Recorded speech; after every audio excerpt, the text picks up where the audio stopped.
I think the timing for this lecture is absolutely excellent, because this is a time when I think, in my opinion, many of us in this country need to be able to get the inspiration again from those leaders who were there before, who have brought us to where we are today.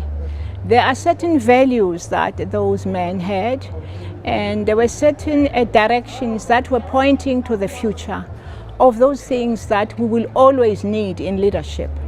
And I think that for us to remind ourselves that difficult times like this were always there and they will always be there.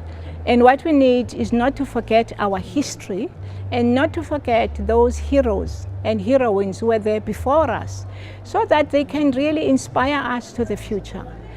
When I think of these three particular men who have been chosen for this lecture, I cannot think of any other leaders, any other group of freedom fighters, many of them who worked with people who were committed to a consultative process, a collective kind of leadership, and who were men of integrity, who were very humble people, who were people who were prepared to listen at the most difficult times to the opinion of other people.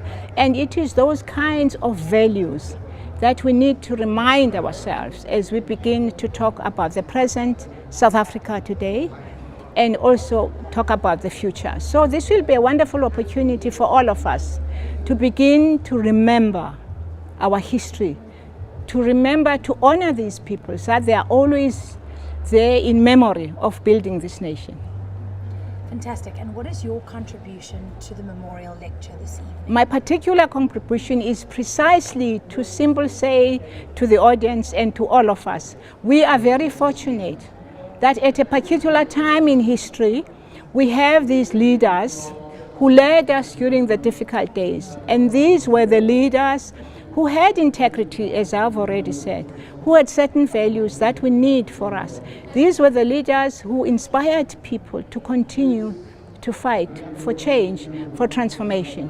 And so we must never ever forget them as we move along to plan our future and for the things that will happen in this nation in many more years to come.